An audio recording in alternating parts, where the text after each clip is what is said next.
et vaincre. Alléluia. Je crois que les 3 premières lois sont déjà disponibles sur YouTube. Aujourd'hui, je vais nous parler de la 4e loi qui s'intitule la loi des offrandes demandées. Regarde ton voisin, dis-lui la loi des offrandes demandées. Dis-lui encore très bien la loi des offrandes demandées. Bien-aimés, avant d'aller plus loin, nous devons savoir que dans le monde spirituel, rien n'est plus important que les sacrifices et les offrandes. Alléluia. Même ce que nous avons aujourd'hui comme acquis de la croix est venu par une offrande et un sacrifice. Alléluia. Le monde des esprits est sensible aux sacrifices et aux offrandes. Les offrandes sont l'une des choses les plus importantes du combat spirituel. Vous savez, plusieurs chrétiens croient que le combat spirituel, c'est seulement prier, seulement déclarer. Non, cela ne suffit pas. Il est vrai que nous avons la victoire déjà acquise et scellée par le sang de Jésus, mais il y a des choses que nous devons comprendre. Alléluia. Les offrandes demandées sont extrêmement puissantes. Pourquoi? Parce que généralement, les offrandes que nous donnons sont des offrandes volontaires. Chacun vient dans la présence de Dieu et donne ce qu'il a disposé à donner au Seigneur. Mais ici, les offrandes demandées ne sont pas des offrandes que l'adorateur apporte de lui-même, de sa propre volonté à l'être adoré. Non. Ici, c'est l'être adoré qui demande qu'on lui donne des offrandes. Alléluia. C'est 2 choses différentes. J'aime parler du terme esprit, parce que dans le monde des esprits, les choses se pratiquent presque de la même manière. Alléluia. Je le dis souvent, aujourd'hui nous citons Abraham comme notre père, parce que nous connaissons à quel Dieu il sacrifiait. Nous savons que c'était un bon Dieu. Imaginez un jour un gars qui se réveille à Loti et un esprit, bon, nous savons que c'est Dieu, un esprit lui dit donne-moi ton fils. Et il accepte et il va quand même donner.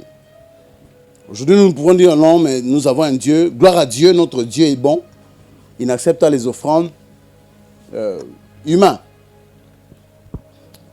La loi des offrandes demandées stipule que, peu importe qui vous êtes, peu importe ce que vous faites, en des temps précis, le monde des esprits vous demandera des offrandes et des sacrifices, car tous les esprits, Dieu ou Satan, demandent des offrandes pour valider leur activité dans la vie de celui avec qui ils sont en alliance. Bien aimé, écoutez-moi très bien, dans le combat spirituel, celui qui donne des offrandes demandées est plus puissant que celui qui prie. Alléluia. Quelqu'un peut avoir des résultats plus rapidement par les offrandes demandées que par les prières. Il y a des gens, si vous avez commencé à prier pour les problèmes de votre famille depuis des années, parce que tout simplement, lorsque Dieu vous a demandé quelque chose, vous n'avez pas su lui donner. Je l'ai dit au premier culte, remarquez que toutes les alliances de Satan sont des offrandes demandées. Personne ne va chez le féticheur avec ce qu'il a disposé dans son cœur. Alléluia. Quelqu'un arrive chez le féticheur lui pose la question, qu'est-ce que tu veux? Oh, je veux le succès. Ok. Pour le succès, donne X, Y, Z. Les ancêtres demandent X, Y, Z. Pourquoi est-ce que les esprits demandent des sacrifices? Pourquoi est-ce que Dieu demande des sacrifices? Alléluia. Quelqu'un est avec moi? Les chrétiens sont faibles parce qu'ils ignorent l'une des lois les plus importantes du combat spirituel et du monde spirituel. Les offrandes, je l'ai dit en passant, les offrandes que les hommes font chez les féticheurs sont des offrandes demandées, pas des offrandes volontaires. Alléluia. Quelqu'un me suit très bien? Ce sont des offrandes demandées. Maintenant, quelques vérités sur les offrandes demandées. Pourquoi les offrandes demandées? Premièrement, ce que nous devons savoir sur les offrandes demandées, c'est que les offrandes demandées ne sont pas des offrandes volontaires. Vous ne les donnez pas parce que vous voulez les donner. Vous les donnez parce que l'être adoré, pour nous, c'est Dieu. Alléluia. Pour les autres, ce n'est pas Dieu. L'être adoré demande que tu lui donnes. Abraham, donne-moi Isaac. Il n'y a pas une explication logique. Pourquoi? Donne. Alléluia. Quelqu'un est avec moi? Tu peux avoir 10 000 $ dans un compte et Dieu te dit, donne-moi 200 $. J'ai 10 000. Pourquoi il demande 200? Parce qu'il sait ce qu'il poursuit. Tu peux avoir 3 000, il te dit, donne-moi 5 000. Pourquoi? Parce qu'il sait. Alléluia. Ce n'est pas l'homme qui décide quoi et quand offrir, mais l'esprit auquel on offre, Dieu ou Satan. Deuxième vérité, c'est que nous devons savoir, c'est que les offrandes demandées sont spécifiques. Regarde, on va dire, quand Dieu te demande une chose, sa demande est spécifique. Il dit à Abraham, donne-moi ton fils. Ça s'arrête pas là, parce qu'il y en a deux, ton unique. Ça s'arrête pas là, Isaac. Ça s'arrête pas là, c'est lui que tu aimes. Alléluia. Dieu ne peut pas te demander juste, donne-moi. Non, il doit savoir qu'est-ce que tu lui donnes et pourquoi il te le mange. On va savoir ça après. Pourquoi est-ce que les prophètes te voient et disent, écoute, bon, je vois, tu t'appelles tel un. Dieu dit, il faut donner une offrande. Il y a des prophètes qui donnent les messages qui ne savent pas pourquoi. Pourquoi c'est Dieu qui demande les offrandes? Pourquoi toi-même tu es à la maison, là le loti, tu viens à l'église avec, tu déposes $10 dans le panier. Pourquoi est-ce que Dieu demande ce que tu donnes? Alléluia. De la même manière, pourquoi est-ce que... Parce que je peux vous le parier. 100% du succès païen provient des offrandes demandées. J'ai fait un album, je veux qu'il y ait Simba. Qu'est-ce qu'il faut? Donne ta maman. Non, je veux que tu donnes... non, ma maman, il n'y a pas moyen, je l'aime trop, je veux que vous puissiez prendre mon fils. Non, donne ta maman. Les offrandes sont spécifiques. Alléluia. Comment? Spécifique. Lorsque ce n'est pas spécifique, posez-vous la question si c'est Dieu. Il y a un homme de Dieu qui me parlait comment est-ce que Dieu lui a dit, tu vois ton compte bancaire là, Dieu me dit, vide-le, donne à tel homme de Dieu. Il y a des temps où Dieu ne te donne pas l'explication pourquoi il faut le faire. Tu le fais. Alléluia. Pourquoi maintenant les esprits, Dieu ou Satan, demandent des offrandes? Pose la question à ton posé, dis pourquoi? Dis-lui encore, pourquoi papa? Et dis-lui, c'est celui qui prêche qui répond. Première raison, les esprits demandent des offrandes pour se lier à l'offreur. S'engager à l'offreur par une alliance. Bien aimé, ne jouez pas. L'offrande que tu déposes dans le panier n'est pas une offrande qui engage une alliance. C'est une offrande qu'on te demande. Pose la question à ton voisin. Qu'est-ce qu'on t'a demandé? Tous ceux qui ont bâti des grandes destinées, on les a demandé quelque chose. Je te donnerai un grand nom. Dieu parle à Abraham. Mais pour que le grand nom soit établi, il y a quelque chose qu'il doit donner. Alléluia. Quelqu'un est avec moi? Les offrandes demandées sont la stratégie des esprits pour se lier à un humain. Dans le combat spirituel, nous avons des réclamations. Moi, je suis de ceux qui croient que lorsque le salut arrive, c'est l'esprit qui est sauvé. Pas l'âme, par le corps. Alléluia. Le sang se trouve dans l'âme. L'âme se trouve dans le sang. La Bible déclare dans Jacques 1, le verset 21. Prêtez attention à la parole qui a été plantée en vous et qui peut sauver vos âmes. Pas qui a sauvé vos âmes. Qui peut. C'est-à-dire que l'âme est en processus de sanctification. Ceux qui disent non, ça n'existe pas, gloire soit rendue à Dieu. Quand vous regardez leur vie, vous voyez que les réclamations existent. Alléluia. Donc, la majorité des réclamations, ce que nous appelons aujourd'hui réclamations, c'est parce que nous descendons des hommes auxquels les esprits ont demandé des offrandes et ils ont donné. Se jouant de leur ignorance, ils ne savaient pas pourquoi les esprits demandent. Gloire soit rendue à Dieu, notre Dieu est bon. Mais le Dieu de nos pères n'était pas bon. Alléluia. Je l'ai dit au premier culte. Satan, quand tu dis, Satan te dit, je vais te donner le succès ou l'argent. Satan n'a pas une banque où il crée l'argent. L'or et l'argent appartient à Dieu. Satan prend ce qu'il y a autrui et te donne. La Bible déclare, le voleur ne vient que. S'il vient de dérober, c'est des choses qu'il n'a pas. Trop souvent, les cadeaux de Satan sont des cadeaux volés à quelqu'un. Ce qu'il voulait donner au second Adam, il a pris au premier Adam. Lorsque vous regardez dans une famille, quelqu'un touche au fétiche et il devient multimillionnaire, en fait, ce qui se passe, c'est quoi? C'est que Satan prend l'argent dans sa lignée et lui donne. De telle sorte que lorsque les gens naissent dans sa lignée, ils deviennent pauvres parce que quelqu'un a déjà utilisé l'argent avant vous. Quelqu'un est avec moi? Donc vous naissez dans une lignée comme ça, que vous le voulez ou pas, vous êtes engagé dans une alliance. Je l'ai dit au premier culte. Dieu est en train de traiter avec Abraham, disant que je serai le Dieu de tes descendants. Alors qu'aucun de ses descendants n'est présent. Il traite une alliance à deux.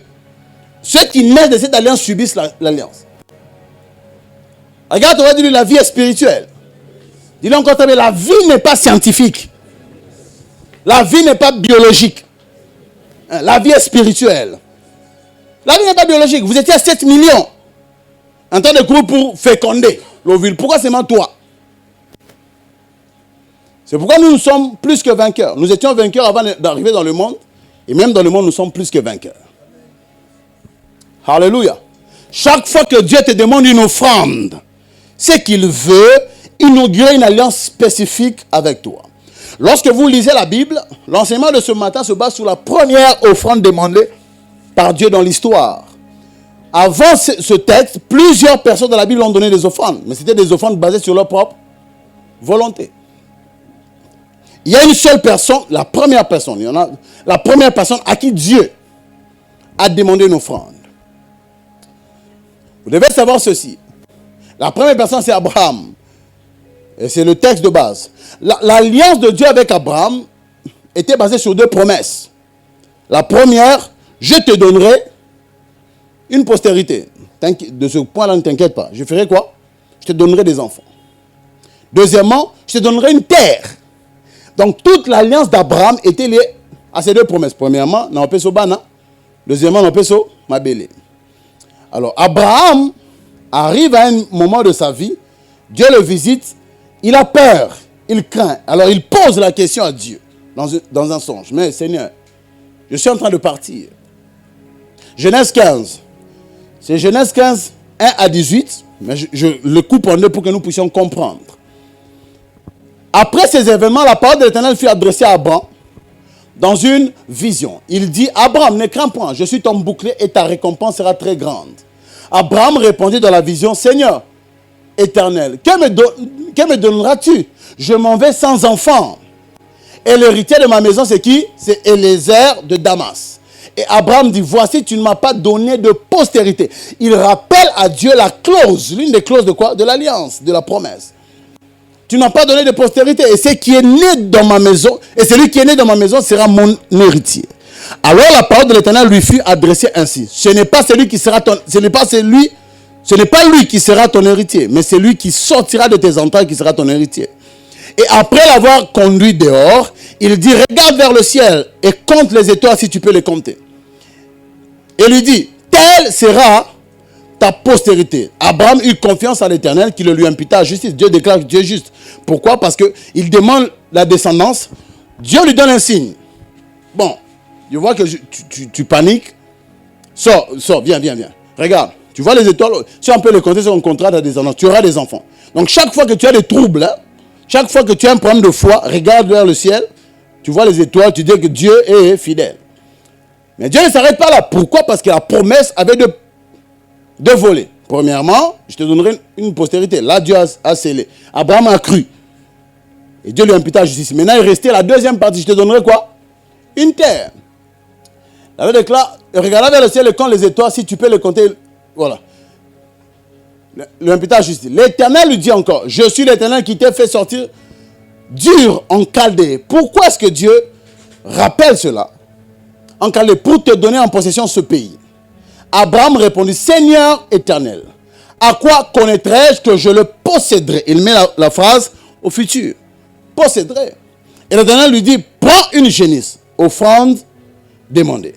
Remarquez qu'il demande à Dieu, quel est le signe que j'aurai la terre? Dieu ne répond pas d'abord. Dieu demande une offrande. Prends une génisse de 3 ans, spécifique. Une chèvre de 3 ans, spécifique. Un bélier de 3 ans, spécifique. Une tourterelle et une jeune colombe. Maintenant, ce qui me choque, c'est le texte après. La Bible déclare, Abraham prit tous ces animaux, les coupa par le milieu. Qui lui a dit de le faire? Dieu ne lui a pas dit de le faire. Dieu lui a juste dit, prends les animaux. Les coupa par le milieu et mit chaque morceau l'un vis-à-vis de l'autre. Mais il ne partagea point les oiseaux. Bon, j'ai utilisé l'illustration pour mes kids, je dois encore l'utiliser. Mais 6 sacrifices venaient quand même.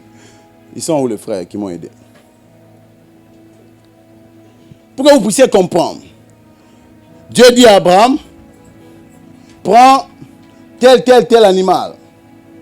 Abraham prend les animaux et directement il les coupe. Essayez d'être amis. Il avait déclaré, Abraham les a mis vis-à-vis. Normalement, il y avait les deux oiseaux à la fin. Mais comprenez qui est l'oiseau, je ne sais pas. Alors, pourquoi est-ce que Abraham a coupé les animaux alors que Dieu ne lui a pas dit ça? Souvenez-vous qu'avant que Dieu parle de prendre les génisses, il le rappelle qu'il est chaldéen. C'était une culture chaldéenne. Ce qui se passe, c'était quoi? Dans les temps anciens, il n'y avait pas d'ONU. Si quelqu'un vient t'attaquer, le plus puissant que toi, il prend ton pays. Alors, chaque fois qu'un roi allait combattre un autre roi et arrivait à le vaincre, il soumettait ce roi-là à son autorité. C'est-à-dire ce roi était obligé de lui donner une taxe. Alors, le roi vaincu devait prêter allégeance au roi qui a vaincu. N'est-ce pas? Donc, le roi mineur, qui était roi chez lui, était à l'aise jusqu'à ce que le roi plus puissant arrive. Comme ce qui s'est passé avec la déportation. Alors, lorsque le roi supérieur arrivait à vaincre le petit roi, on préparait les animaux comme ça. On les coupait par le milieu. On appelait ça dans les temps anciens la voie de la mort. Et le roi qu'on avait vaincu passait au milieu des animaux en train de jurer loyauté au roi qui a vaincu. Disant que, ô roi, je te serai fidèle. Alléluia. Amen. Je serai fidèle. Je t'enverrai la taxe. Et si je désobéis à cela, qu'on me traite comme ces animaux, qu'on me coupe en deux, que je cesse d'exister si je cesse de t'obéir. C'est bon? Ok, vous pouvez vous rasseoir. Je voulais juste expliquer ça. Maintenant, pour comprendre cela, nous devons lire le texte après. Le même texte 10 à 18. Abraham prit tous ces animaux, les coupa par le milieu et mit chaque morceau l'un vis-à-vis de l'autre. Mais il ne partagea pas les oiseaux. Les oiseaux de proie s'abattirent sur le cadavre et Abraham les chassa. Au coucher du soleil, un profond sommeil tomba sur Abraham. Pourquoi est-ce que Dieu a fait dormir Abraham? Parce qu'Abraham croyait que c'est lui qui devait passer au milieu des animaux. Mais Dieu lui a dit non, ceci ne te concerne pas. Tu m'as posé la question si je te donnerai la terre. Ceci n'est pas ton affaire. Alors Dieu vient. Là, il déclare, voilà, une frayeur, une grande obscurité vint l'assaillir. Et l'Éternel dit à Abraham, lorsqu'Abraham écoute ici, il n'est pas éveillé. Alléluia. Vous me comprenez? La Bible déclare ici, au coucher du soleil, un profond sommeil tomba sur Abraham. Ça dit, Abraham dormait.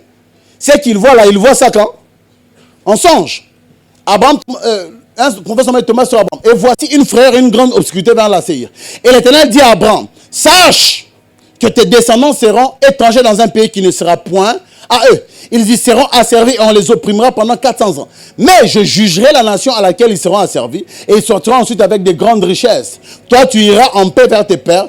Tu seras enterré après une heureuse vieillesse. En d'autres termes, sois à l'aise. Je m'engage moi-même. Toi, ça ne te concerne plus. Ce n'est plus une affaire qui te concerne. Toi, tu ne seras même plus là. Mais je m'engage. Alléluia. Et il continue en disant, toi, tu iras en paix vers tes pères, tu seras enterré après une heureuse... À la 4e génération, ils reviendront ici car l'iniquité des Amoréens n'est pas encore à son comble. Quand le soleil fut couché, il y eut une obscurité profonde. Et voici, ce fut une fournaise fumante et des flammes passèrent entre les animaux partagés. En ce jour-là, tous ces textes, ils marchaient avec Dieu. En ce jour-là, l'Éternel fit alliance avec Abraham. Alliance par une offrande demandée. Avec Abraham. Et dit, je donne. Abraham parlait du pays au futur. Mais Dieu dit, oh, ne t'inquiète pas, je te donne cela. Mais pourquoi est-ce que maintenant Dieu passait au milieu? Dieu disait en notre terme à Abraham, si je n'accomplis pas la parole, qu'on me traite comme ces animaux, que je cesse d'être Dieu, si moi Dieu, je ne te donne pas ce que je t'ai promis. Bien aimé, je l'ai dit au premier culte, ce n'est pas pour rien que le Dieu qui a créé le juif et le Dieu qui a créé l'Égyptien pouvait tuer l'Égyptien pour le juif. Pas à cause d'eux. À cause de l'alliance qu'il avait juré à Abraham. Dieu avait mis sa propre vie en gage. Par une offrande quoi? Demandez. C'est la raison pour laquelle lorsque Josué est arrivé sur la terre promise, il a vu l'ange de l'Éternel. Il lui a posé la question. Bon, toi tu es qui? Je suis tu es de quel camp? Tu es de leur camp ou de... Il dit non, moi je suis l'ange de l'Éternel, le responsable de l'armée de Dieu. Je ne suis ni de votre camp, ni de leur camp. Je suis du camp de celui qui a engagé sa vie. Si je ne suis pas ici, Dieu risque de mourir. Regarde ton voisin, dis à ton voisin, Abraham n'est pas ton ami. En notre temps, même ta vie était soutenue par la promesse que Dieu avait fait à Abraham. Si Dieu avait raté, on n'allait pas exister. Dieu est allé au Moyen-Orient, il a trouvé un homme qui a cru en lui. Il lui a dit, écoute, si je ne fais pas ce que tu m'as demandé, c'est que je t'ai promis, moi, je cesserai d'être Dieu. Alors que Dieu disait ça, Gabriel était là, Michael était là, tous les anges étaient là, les démons écoutaient. Lorsque une offrande est demandée, c'est que l'esprit qui demande veut se lier, mettre sa vie en gage. Oh. Dieu pouvait tuer. Dieu, écoutez, c'est pas pour rien. Il y a les gens, beaucoup de blancs, n'arrivent pas à croire à notre Dieu parce qu'ils disent c'est un Dieu méchant. Comment ce Dieu peut tuer l'Ancien Testament? Il dit par exemple, livrer tout le monde par interdit. Que personne ne vive. Comment est-ce qu'un bon Dieu peut tuer comme ça? Papa, il sécurisait sa vie. Parce qu'il a, c'est pourquoi il déclare, il a mis ses paroles au-dessus de lui-même. En passant au milieu des animaux, il mettait ses paroles au-dessus de lui. Il s'est contraigné. Quelqu'un est avec moi? Alors, ne jouez pas maintenant. Si vous entrez dans une famille comme ça, où quelqu'un a donné une offrande, demandez, l'esprit s'est lié à la personne. Vous entrez comme ça, la fille vient d'une famille où la pauvreté, c'est la règle. Toi, tu viens avec moi, moi je suis entrepreneur. Tu vas entreprendre les braises. Alléluia. Aucun humain n'est plus intelligent que le monde spirituel. Je l'ai dit et je le redis. Tout esprit a des informations que l'humanité n'a pas. Tout esprit. C'est lui déjà qui a accès à un démon est supérieur aux humains. Parce qu'il y a des informations que les humains n'ont pas. Nous sommes dans une ère où c'est celui qui a les informations qui règne. Alléluia. Ah. Maintenant, toi, tu as accès au Dieu de l'univers. Architecte de tout l'univers. C'est lui qui a créé l'homme et les cellules. C'est lui qui a tout fait. Lorsque Dieu te demande une offrande et dit non, Seigneur, c'est trop difficile. Tu sais pas ce que tu rates. J'ai donné mon exemple. J'ai besoin que tu dises à ton voisin, tu vois le gars qui prêche là devant, il ne mourra pas pauvre. Bien aimé, je ne mourrai pas pauvre. Impossible. Impossible. Pas parce que je donne la dîme. Pas parce que mon ministère donne la dîme. Impossible. Parce qu'un jour, quelqu'un est venu dans une vision. Il m'a demandé une offrande, je lui ai donné. Vous savez, j'étais étudiant à l'UPC, Piaka, on dirait un rat de l'église catholique. Pas de l'église pentecôtiste parce que nous sommes riches. Donne-moi un amen. Je suis pasteur, je suis assistant chez le pasteur Stone. On est en train de bâtir son bureau. L'administrateur qui est déjà mon père à son âme fait asseoir tous les serviteurs. Il dit non mais regardez l'œuvre, comment est-ce que nous voulons bâtir un bureau pour le pasteur. Et alors qu'il disait nous voulons bâtir un bureau pour le pasteur, j'ai entendu l'esprit me dire Franck, prends les $100. À ce moment-là, c'était tu étais quoi? Proposante. C'est elle qui gardait les $100 qu'on avait. On avait tellement la fois qu'on faisait des tours hors cas sans argent. Et dit à ma femme, on va acheter ça. Yes. Ça aussi. La seule chose qu'on a acheté en descendant, ce sont les fourchettes. Mais lorsqu'on s'est marié de A à Z, tout était de hors cas. On n'a même pas dépensé un franc. Allô. Je pars. Je dis à ma femme, écoute, Dieu m'a... D'abord, quand le Seigneur m'a dit, prends les $100 qui sont chez ta femme là, donne-les. J'ai dit, au nom de Jésus, toi, démon, je te lis, démon de pauvreté. L'Esprit me dit, si tu entends une voix qui te demande de donner une offrande, ça ne peut pas être Satan. Parce que le seul domaine où Dieu s'est comparé à une chose, c'est le domaine de l'argent. Jésus a dit, vous ne pouvez pas servir Dieu et maman. Ça veut dire, si il y a dans une vision, même si tu ne vois pas un ange, une voix te dit, prends l'offrande, donne. Ça ne peut pas être Satan. Parce que Satan va te dire, prends l'offrande, donne-toi toi-même. Garde, achète les chaussures, tu as aussi besoin de vivre. Dieu m'a dit, tu ne peux pas entendre une voix qui te demande de donner une offrande et c'est là du diable. Non. Dis à Shekinah, prends les $100, donne. J'ai dit, ok. J'appelle ma fiancée, je dis, maman, nous avons $100, on a payé ça dans l'église. Elle était spirituelle. Ah, si c'est Dieu, c'est bon. Elle n'était pas comme certaines sœurs de l'église. Pas de cette église, au nom de Jésus. Si on l'appelle, donc les $100 là de notre épargne, papa, nous avons le belanga payé. Non, on a payé ça qui est payé ça. Je prends les $100, je pars voir l'administrateur. Le même jour, le soir, je le vois chez lui, il est à Mimose. Je dis, papa, voici les $100, vous allez acheter le ciment. Ah, prophète, ah, très bien. Vraiment, ça m'a pas molé. Amen. Il n'a même pas prié pour moi. Je ne me suis pas à genoux pour qu'il impose de moi rien. C'est fini. Je suis parti. Le soir, je suis sur un hôtel. Hein. Le soir, la nuit, j'ai vu une vision. Je n'ai vu que la partie inférieure de mon corps. Donc moi, je me voyais au-dessus et je me voyais à partir de la hanche. Et je marchais. Et une main a commencé à prendre l'argent en francs et mettre dans les poches. Tellement que ça n'arrivait pas, il a secoué la poche, il a pressé, il a continué à ajouter. Et une voix a dit, parce que, j'aime cette phrase, parce que tu as osé me donner tes $100, je te donnerai tellement d'argent que tu manqueras l'endroit où les mettre. C'est la raison pour laquelle je ne peux pas quitter le Congo. Parce que l'argent que j'avais vu était en francs. Je peux aller aux États-Unis. Il y a des gens qui sont venus me voir. Dieu m'a dit, tu vas aller aux États-Unis. Amen. Mais je sais que ce n'est pas ça. Je serai béni ici. Alléluia. Je suis sorti de la vision. J'ai appelé chez nous. Tu sais ce que Dieu m'a dit? Il dit, parce que j'ai osé lui donner $100. Imaginez si j'avais dit non, ces $100, je les avais mangés. Il y a des gens qui ont mangé leur futur. Alléluia. Bien aimé, lorsque Dieu te demande certaines choses, c'est parce qu'il sait ce qu'il te demande. Dieu te demande parce qu'il sait c'est lui qui te demande. C'est lui qui te réclame. Il y a des choses que Dieu te demande. Donne-moi ça. Moi, ça me complique. Il sait pourquoi. Il le fait. L1 en l'IPC, Pierre qu'avec un M majuscule.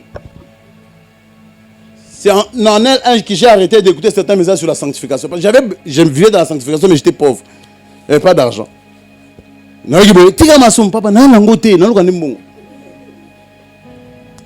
Allongé sur le lit, j'étais chez mon grand frère, allongé sur le lit dans la chambre. Et je disais à Dieu, mais Seigneur, toi tu m'as dit que tu vas me donner beaucoup d'argent. Mais regarde comment est-ce que je n'ai même pas l'argent pour acheter les syllabus. À ce moment-là, c'est ma fiancée qui m'a acheté les syllabus. Je n'ai même pas l'argent pour m'acheter les syllabus, tout ça. Hein, pourquoi tu me fais ça? Bien aimé, vous savez, Dieu revient s'expliquer. Si c'est lui qui a demandé l'offrande, il reviendra. Écoute, bon, au fait, sois calme. Alléluia, sois calme, je sais ce que je fais.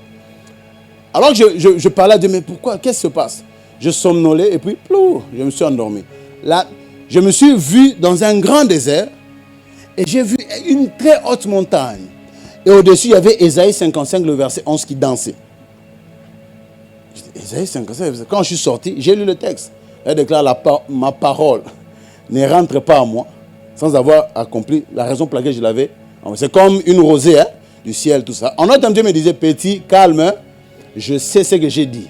Ma parole fait quoi? Travail. Sois calme.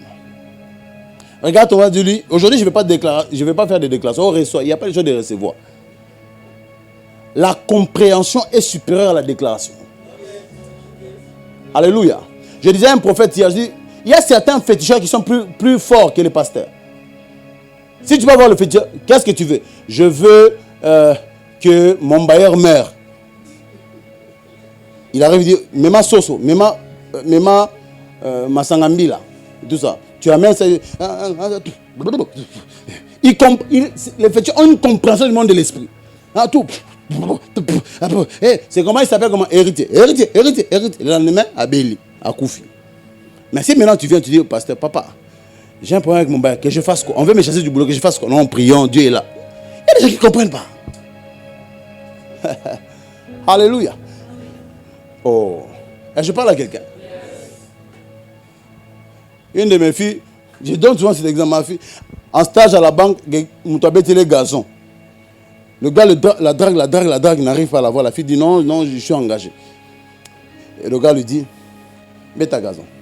Si je n'arrive pas à t'avoir, hein, dans la vie diurne du matin, là, je t'aurai le soir, la nuit. Parce que c'était un clan des hommes qui étaient versés dans l'occultisme. Elle est venue me voir, je dis, si il t'est dragué dans la vie diurne, c'est toi qui allais décider. La nuit, c'est moi qui décide. Tu es sous ma couverture. Qu'il essaye. Bien aimé, il y a des hommes qui sont dangereux. Pas parce qu'ils ont beaucoup d'argent, mais parce qu'ils savent ce qu'il faut faire. Après ma fille, le chef là, qui avait envoyé le frère là, appelle la fille, dit, ça va? Tu pries où? Il dit, je prie chez le prophète. Ah, reste là-bas. Tu es un bon pasteur. Non, non, tu n'as pas un bon pasteur. Tu es un pasteur dangereux. Bien aimé, il y a des gens qui doivent mourir. Allô? Ananias et Séphira sont morts dans le Nouveau Testament, pas dans l'Ancien Testament. Il y a des gens qui doivent mourir pour que même les sociétés de ta famille disent, celui-ci c'est 6600 volts, si on ne touche pas, on touche les autres. Cela sera ta part au nom de Jésus. Alléluia. Est-ce que quelqu'un me comprend? Ok. Donc, en passant au milieu des animaux, Dieu disait à Abraham qu'on me coupe en deux comme ces animaux si je ne te donne pas cette terre. Alléluia. Bien aimé, moi peut-être j'ai écouté ce que Dieu m'a dit parce que je suis prophète. Mais sachez que chaque offrande fait parler Dieu. Ou le faux Dieu. Même quand il y a une offrande qui est demandée, fais ce qui est demandé. Même si on ne te parle pas, même si tu ne rêves pas, même si tu n'as pas une prophétie, il y a quelque chose que le monde des esprits parle. Alléluia. Quelqu'un est avec moi? Donc les esprits se lient, s'obligent d'agir et engagent leur existence en demandant des offrandes spécifiques aux humains.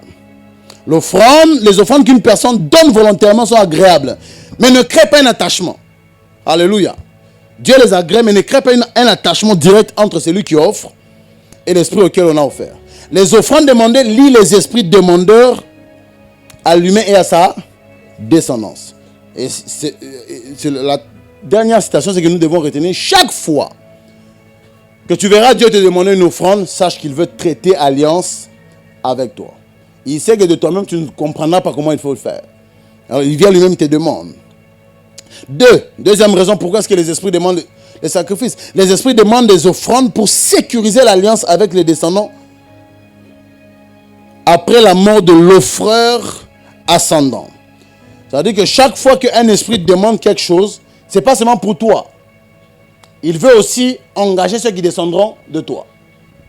Alléluia. Chaque fois que Dieu te demande une offrande, il veut que tu lui donnes l'aval de s'occuper de tes descendants après toi. Bien aimé, dans la nouvelle naissance, dans le Nouveau Testament, l'alliance avec Dieu par Jésus-Christ n'est pas transmissible biologiquement. Alléluia. Vous ne pouvez pas, parce que vous êtes né de nouveau, vous donnez naissance aux enfants de Dieu nés de nouveau. Non. Alléluia. Le prophète T.B. Joshua a été très attaqué au Nigeria, parce que juste un jour, il avait prononcé, pas peut-être par mégarde, qu'il a été baptisé du Saint-Esprit dans le ventre de sa mère. Et tous les pasteurs, jusqu'à ce qu'il est mort, on l'a attaqué pour ça. Non, c'est pas un homme. Comment tu peux être naître directement baptisé de l'Esprit? Alléluia. Il y a des temps où les prières ne suffisent pas. C'est pourquoi vous allez voir des familles où les papas et pasteurs, mais les enfants sont des païens. Il y en a même qui meurent dans le péché, des fumeurs de chanvre, parce que les prières ne suffisent pas. C'est qu'il y a la puissance de transcender les générations sur l'offrande. Il ne suffit pas de prier pour vos enfants, offrez pour vos enfants. Avant qu'ils naissent, engagez-les. Créez une réclamation divine. Alléluia. Lorsque vous s'aimez, Seigneur, je sème pour tel enfant. Je sème, même s'ils ne sont pas là. De telle sorte que même si toi tu mourrais, quelqu'un qui est assis au ciel, c'est que celui-ci est attaché à moi. Bien aimé, il y a des gens dans la vie de quel Dieu va organiser un programme. Alléluia. Pour qu'ils le connaissent. Et je parle à quelqu'un. Qui a évangélisé Corneille? Un ange. L'ange, il arrive chez Corneille. Étant donné que l'ange ne connaît pas l'évangile, il n'a pas été sauvé, il dit appelle. Pierre. Pourquoi? Parce que Corneille avait déjà sémé. Il y avait des choses, des offrandes qui parlaient devant Dieu. Dieu a organisé une rencontre pour qu'il soit sauvé. Donc, par les offrandes que vous engagez, vous pouvez engager des descendants avant même qu'ils n'existent. Tu meurs comme ça, tu laisses des réclamations positives. Tu veux, moi, mes enfants ne seront pas pauvres. Qui t'a dit? Alléluia. Ah. Nous avons vu aujourd'hui les enfants de mouvanciers par terre. Parce que les parents, en entrant dans la primacouria, ont mangé la richesse des enfants avant leur temps. Alléluia. Maintenant, plusieurs personnes croient que l'offrande, c'est seulement eux. Non, l'offrande transcende des générations. Quelqu'un avec moi? Il ne faut pas croire que ce que je donne, c'est seulement pour moi, pour que je finisse bon. Non, il faut être insensé. La puissance de l'offrande demandée se voit dans le long terme. Il y a des choses que moi j'ai vues aujourd'hui parce que ma mère a offert. J'ai donné l'exemple du pasteur Mansa Otabil. Sa maman est morte à 43 ans, il se plaignait. Jusqu'à ce qu'il tombe sur la Bible de sa maman. Sa maman écrivait toutes les offrandes. Et les événements où elle avait donné les offrandes. Offrande pour Mansa Otabil. Tel montant à l'action telle de l'église. Offrande pour tel enfant. Elle écrivait. Aujourd'hui, c'est le pasteur le plus riche du Ghana. Ce n'est pas Duncan Williams. Duncan Williams connaît le président. Cet homme a une banque lui-même. Mansa Otabil. Une banque qui lui appartient. C'est pas que non. Prayer. C'est pas prayer. Un gars qui prêche lentement là comme un prêtre. Mais il est extrêmement riche. Alléluia. L'église de Duncan Williams ne peut pas comparer avec l'église de Mansa Otabil. Et alors que Mansa Otabil voit comment Dieu le bénit, Dieu lui dit, je te bénis encore des offrandes de ta maman. Regarde, on va dire, tu peux créer une réclamation positive en donnant les offrandes demandées. Alléluia. Quelqu'un est avec moi? Ok.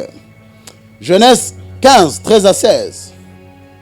Et l'Éternel dit à Abraham, sache que tes descendants seront étrangers. Dans un pays qui ne sera point à eux, ils y seront asservis et on les opprimera pendant 400 ans. Mais je jugerai la nation à laquelle ils seront asservis. Et ils sortiront ensuite avec de grandes richesses. Toi, tu iras en paix. En autre terme, ne t'inquiète pas. Je t'assure que je serai là pour tes enfants. Alléluia. Je t'assure que je serai là pour tes enfants. C'est pourquoi je le dis souvent, je vous ai déjà parlé de ça. Pourquoi est-ce que quand on comptait Israël, juste compter 1, 2, 3, 4, 5, 6. Les Israël, 200 000. Donc Dieu, toi tu veux que nous soyons illettrés. Pourquoi est-ce que Dieu frappait Israël quand il comptait? Parce que, en comptant, et quand ils arrivaient à compter le peuple, ils faisaient passer Dieu pour un menteur devant Abraham qui était dans sa présence. Parce que Dieu avait dit à Abraham, tes descendants ne sauront pas les compter. Et chaque fois qu'il arrivait à le compter, Dieu le frappait. Parce que Dieu avait juré, non pas à eux, à quelqu'un qui était dans sa présence. Abraham était mort pour eux, pas pour Dieu. Alors quand Dieu a fait la promesse à Abraham, il voyait aussi toi, il savait qu'Abraham aura des fils de Moukongo, tout ça. Aujourd'hui, on ne peut pas les compter. Donc il y a des choses qui peuvent engager ton père et tes enfants après toi. Parce que toi, l'ancêtre, tu as su quoi faire. Alléluia. Il y a des combats qui ne prennent pas faire parce que tu pries. Parce que tu donnes des offrandes. Demander. Je ne te dis pas d'aller voler. Je te dis de donner ce que Dieu te demande. Et puis soyez sûr qu'après, si je ne vais pas faire l'appel de fonds. Tu as la place au souk. Ils ont manipulation. Non. Je ne vais pas demander l'offrande. La Mecque, c'est l'université de la compréhension. Je vous donne l'équipement pour vaincre dans la vie. Alléluia. Le jour où Dieu te demandera, dis, Baba, tu sais, j'étais là, Dieu m'a parlé, il m'a demandé ceci. Donc toi, depuis que tu es né, tu sais, c'est pas 30 ans, on ne t'a jamais rien demandé. C'est-à-dire, il y a des points spirituels. Alléluia. 3. Les esprits demandent des offrandes pour légitimer l'exemption ou l'exception. Légitimer l'exemption signifie valider le fait qu'une personne ne vive pas ce que tout le monde vit. Chaque fois que Dieu te demande une offrande, sache qu'il veut briser une loi établie et veut te faire jouir de la faveur de l'exception. Si Dieu te dit, donne-moi ça, il sait que dans votre famille, c'est ce qui se passe. Il y a ça, vous ne pouvez pas percer. Même si vous faites, vous ne pouvez pas percer. Alors toi, donne-moi ça. En donnant ça, je veux que toi, tu puisses vivre la loi de l'exception. L'exemple, c'est Exode. On ne va pas tout laisser long. 12, 3 à 13. Dieu demande à ce qu'on lui donne un agneau. Vous allez sacrifier un agneau. Que tu sois pauvre, ce n'est pas mon problème. Allô? Cherche un agneau. Je ne sais pas comment tu vas faire, mais fais quoi? Je vais frapper tout le monde. Mais celui qui me donnera l'agneau que j'ai demandé sera exempté. Alléluia. Il y a des gens ici, Dieu, vous vivez ce que vous vivez parce qu'un jour Dieu vous a parlé et vous n'avez pas suivi ce qu'il vous a dit. Dieu s'est répété. Donne. Toi tu dis non, Seigneur, tu sais, la grâce. Et Jésus s'est donné pour nous. Merci. Je l'ai dit. Vous savez, l'Ancien Testament, pourquoi est-ce que les gens étaient frappés? Parce que c'était une alliance basée sur des offrandes demandées. Pour le péché, vous amènerez ceci. Tu ne peux pas amener autre chose. Tu veux dire ce que Dieu a déjà demandé. Tu amèneras ceci. Dans le Nouveau Testament, Dieu ne nous fera pas pourquoi. Parce que l'offrande n'a pas été demandée à nous. Jésus n'est pas l'offrande que nous, les humains, nous présentons à Dieu. Non, c'est une offrande que lui-même présente à Dieu. La justice de Dieu a demandé une offrande et la miséricorde et l'amour de Dieu ont donné l'offrande. Ça n'a rien à voir avec l'humain. Et je peux parler à quelqu'un? Dieu a traité alliance avec nous. Non, Dieu n'a pas traité alliance avec nous. Nous ne sommes pas sauvés par notre alliance. Ce n'est pas nous. Nous sommes les bénéficiaires de l'alliance de Dieu avec Jésus. Dieu a traité une alliance avec Jésus, disant que toute personne qui viendra à toi, Dieu, en croyant en ce que j'ai fait à la croix, en confessant ses péchés, tu es obligé de lui pardonner. Ok, c'est bon. Pourquoi? Parce que j'ai accompli tout ce que tu as demandé. Ok, d'accord. Seigneur, je viens au nom de Jésus. Ok, passe. Seigneur, passe. Parce que c'est une alliance traitée entre qui et qui? Dieu et Jésus, pas toi et Jésus. Pas toi et Dieu. Oh, moi, j'ai traité une alliance. Les alliances spécifiques dont je parle ici sont des alliances, pas les alliances du salut, ça ne t'amène pas au ciel. La seule alliance qui amène au ciel, c'est l'alliance du salut en Jésus-Christ. Alléluia. L'alliance dont je parle ici sont les alliances qui te permettent de régner dans la vie. Tu ne vas pas régner dans la vie parce que tu es sauvé seulement. Alléluia. Il y a des gens qui disent non, je suis sauvé, nous sommes sauvés comme roi et reine.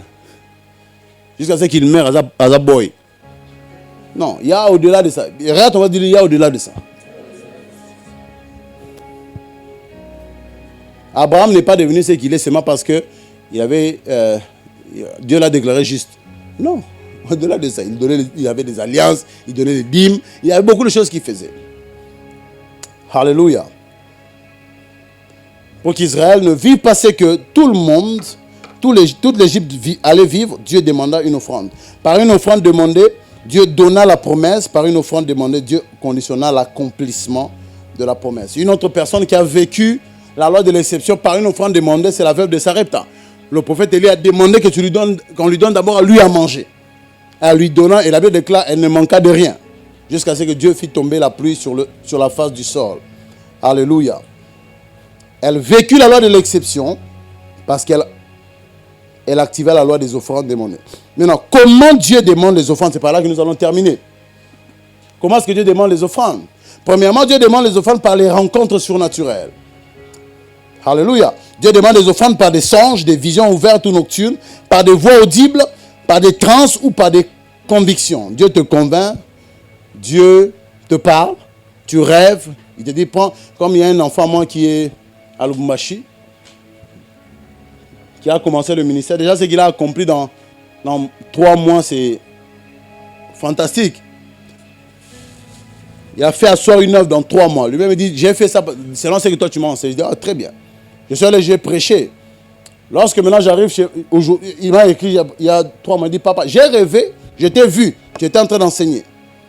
Et tu es arrivé là où j'étais, tu m'as dit, Badi Paul, la saison de ton changement est arrivée. Dieu veut, la saison de l'explosion financière est arrivée. Mais pour que ça arrive, envoie-moi les unités de $20. Quand il m'a écrit ça, j'ai dit, Seigneur, tu ne peux même pas dire les unités de $200. Ah, Seigneur.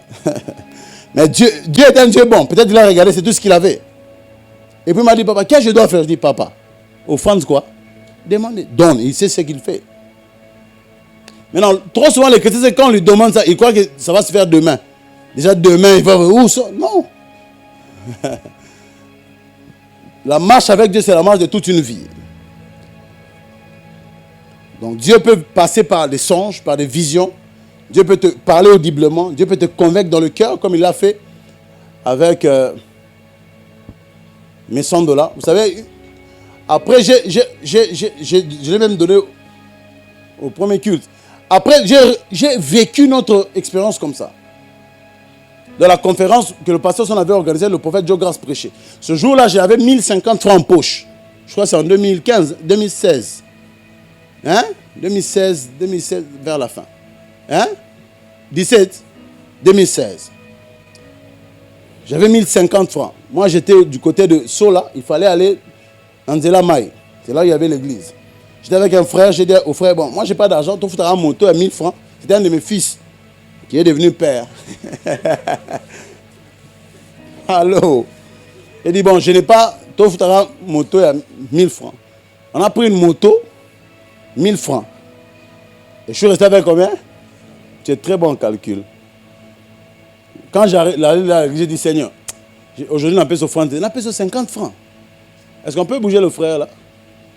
Je vois qu'il est en transe. Il ne faut pas être en transe. Dieu va te demander l'offrande après. Alléluia.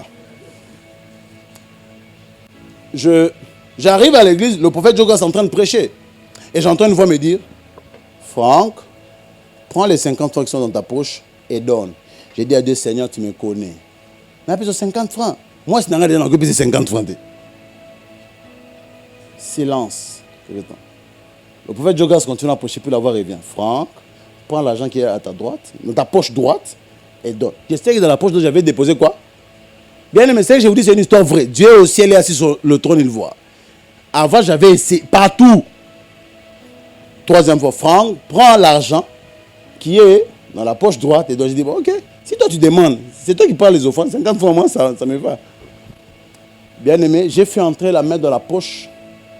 J'ai tiré, c'était $50. J'ai eu peur. Hein? Je regarde le frère, je dis,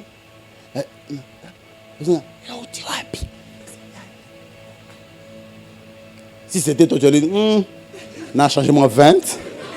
Bon, mais Seigneur, j'attends 30. J'ai pris les 50, je suis allé, j'ai déposé au pied du prophète. Bien aimé, ce jour-là, Dieu ne m'a rien dit. Quand j'avais donné les $100, il m'avait juré que je donnerais tout ça. Là, jusqu'aujourd'hui, il ne m'a jamais rien dit. Je ne sais pas pourquoi j'ai donné. Je ne sais pas, c'est que je ne sais pas pourquoi. J'ai juste demandé. Une fois demandé, je l'ai donné. Je ne sais pas pourquoi. Il ne m'a jamais dit non. Tu sais, je t'avais demandé là pour. Rien. J'ai juste donné. Je sais qu'il y a des choses que j'ai vues aujourd'hui parce que j'ai fait cela. Alléluia. Genèse 15, le premier verset. Après ces événements, la parole de l'Éternel fut adressée à Abraham dans une vision. Dieu peut te parler dans une vision. Bien aimé, l'avenir de ta vie est dans ce que tu sèmeras. Ce que tu donneras quand Dieu te demandera. C'est ça l'avenir. Si Dieu te demande $100, tu peux avoir 10 000. Dieu te demande lundi, donne-moi $20. Si tu dépasses lundi, même si après tu donnais $100 000, ça n'aura pas la même valeur. Dans l'offrande demandée, ce qui crée la récompense, c'est l'obéissance. Alléluia. Et n'oubliez pas, l'obéissance retardée est désobéissance. Non, Seigneur, non, moi, sans Zélana, moi, mon kota, tout ça, Seigneur. Ok. Salut, Nayo. 2. Dieu demande des offrandes au travers de ses serviteurs. Je l'ai dit au premier culte, il y a des hommes de Dieu qui ont abusé avec ça. Bah, c'est resenga, senga, ça. Et les gens sont offrande, ils ont le kuta. Mais ce n'est pas parce que quelqu'un a abusé d'une vérité qu'elle est devenue fausse. La vérité demeure vérité. Même si tu as donné l'argent parce qu'un homme de Dieu t'avait manipulé, Dieu au ciel sait que tu as sémé, il a honoré cela. Alléluia. Ne jouez pas avec la sacralité des offrandes. Quelqu'un est avec moi? Ok. L'exemple ici, c'est un roi. J'ai donné 17, 8 à 16, la veuve de Sarepta. On envoie Élie chez elle. Élie arrive et dit, oh, tu fais ça? Donne-moi d'abord moi à manger. Imagine si je venais chez toi, tu es en train de préparer le seul foufou en confinement. Et puis je dis, ma fille ça va, mon fils ça va? Ok. Donnez-moi d'abord votre foufou. Oh, long mec. Na longo dans l'église, oh, pasteur Nengeni. Mais c'est quand foufou moko. Il y a des gens qui ont mangé le foufou, ils ont mangé leur avenir. Regarde, on va dire, l'offrande demandée peut l'être par un représentant de Dieu. Il y a des enfants qui je peux dire, dans mon cas, vinez et ok, 8, donne-moi une offrande. Mais pas tout enfant. Hein? Papa, yo paye. Au ici. Ok, merci. Il y a des gens qui ont hypothéqué comme ça leur avenir. 3. Par la détection d'un besoin dans la maison de Dieu. Tu n'entends pas une voix. Tu n'as pas. Là, je parle par les prophètes, par les serviteurs, ça peut aussi venir par une prophétie. Hein? Dieu te parle par un homme de Dieu, donne tout ça. Dieu me dit, il veut ouvrir telle chose, mais pour le faire, tu dois faire ceci. Je ne vous donne pas ces points pour que vous soyez manipulés par les prophéties. Non. Il avait déclaré juger les prophéties. Toi, Dieu t'a dit, tu vas aller en Europe. Dieu t'a dit personnellement. Lui, il dit, non, nous avons vu, tu es en Congo. Pas faut qu'on va porter à Congo. On comprend déjà que non. Seigneur a dit, alléluia. par la détection des besoins dans la maison de Dieu. Ne jouez pas avec ce point. J'ai dit ceci, que David a reçu la royauté parce qu'il a donné une offrande. Alléluia. Dieu peut te demander une offrande en te faisant remarquer un besoin dans sa maison. Toi, tu entres ici, aujourd'hui il fait chaud, c'est pas comme le dimanche là. Ça veut dire peut-être qu'il n'y a pas de courant. Tu peux aussi acheter notre clim. Alléluia. Jésus sera assis sur le trône de David parce que Dieu a traité une alliance avec David. Mais cette alliance a été provoquée par David, pas par Dieu, par David. David eut à cœur de bâtir la maison de Dieu, détectant l'envie de Dieu d'habiter au milieu de son peuple. Dieu, dans l'Ancien Testament, dans Exode, voulait habiter dans le peuple, au milieu du peuple. Dieu a demandé à ce qu'on lui fasse la tente d'assignation qui était le plan de Dieu. Dieu n'a jamais demandé un temple. Le temple n'était pas la volonté de Dieu. Dieu a demandé quoi? La tente d'assignation. Il a donné la tente d'assignation. Le temple venait du cœur de David. David dit, moi j'habite dans une bonne maison comme ça. L'arche de Dieu est dans une tente, ce n'est pas bien. Alors je vais bâtir un temple. Alors pour le faire, il appelle Nathan. Il dit à Nathan, écoute, j'ai à cœur de bâtir à Dieu un temple parce que là où il est, là où l'arche est, ne me plaît pas tout ça. Nathan dit, bâtis papa, fais ce qui est bon. Il rentre chez lui, il consulte Dieu, Dieu lui parle, dit à David, moi je suis Dieu. Il ne peut pas me bâtir une maison pour que j'habite. Toute la terre m'appartient. Mais j'accepte ce qu'il veut. Mais lui, c'est un homme de guerre. Ses mains sont pleines de sang. Il ne peut pas me bâtir une maison. C'est son fils qui bâtira. Mais dis-lui, parce qu'il a eu à cœur de me bâtir un temple, moi, Dieu, je lui bâtirai une maison en Israël. Je lui donnerai la royauté et la royauté ne passera pas. Bien aimé, Jésus sera assis sur le trône de David pendant le millénium parce qu'un jour, David a eu à cœur de bâtir un temple. Et Dieu a dit, toi tu veux me bâtir une maison, c'est moi maintenant qui va te bâtir une maison. Et je l'ai dit, Dieu, après l'occultisme de Salomon, après le fait que Salomon est allé vers d'autres dieux, Dieu a divisé Israël en deux. 10 royaumes sont allés sous le leadership de Jéroboam et 10 sont restés attachés à la maison de David. Les 10, les Nephtali, Ruben et les autres là, n'est-ce pas, Lévi et les autres, étaient sous la coupe d'Israël. Donc, Israël, le royaume d'Israël avait pour capitale Samarie. Le royaume de Juda avait pour capitale Jérusalem. N'est-ce pas? Quand vous lisez l'histoire, vous allez vous rendre compte que les mauvais dirigeants venaient d'Israël. Akab était roi d'Israël. Élie était prophète en Israël. Élisée était prophète en Israël. Alors que du côté de la maison de Dieu, Ésaïe était prophète dans le royaume de Juda. Dieu, tellement que Israël, pas tout le peuple, hein, le royaume de 10 tribus, avait péché contre Dieu. Dieu leur a dit, ok, je vais vous effacer de la surface de la terre. Et Dieu a fait quoi? Dieu les a effacés. Ils ont été emmenés en captivité et ils ne sont jamais rentrés. Aujourd'hui, quand vous allez en Israël, là, le peuple que vous trouvez, les Juifs, là, ce ne sont pas les Nephtali, les Lévi. Il n'y a que deux peuples là-bas. Il y a Benjamin et Juda. Tous les Juifs du monde sont soit benjamites, soit de Juda. Ils ne sont pas des Nephtali, Lévi, autres. Vous comprenez? Est-ce que vous me comprenez? Pourquoi est-ce que Dieu, après le temps, il a veillé à ce que Judas soit gardé? Parce que Dieu a fait une promesse à un homme qui lui-même a détecté un besoin de Dieu et a répondu. Bien aimé, lorsque tu détectes un besoin de Dieu dans son assemblée, sois sûr que même si tu ne vois pas de vision, il y a quelque chose qui se passe dans le monde des esprits. Alléluia. Quelqu'un est avec moi? Ok.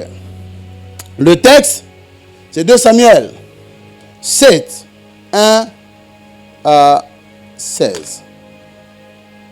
J'ai terminé mon message. Est-ce que quelqu'un a été béni? On va se tenir debout, on va prier.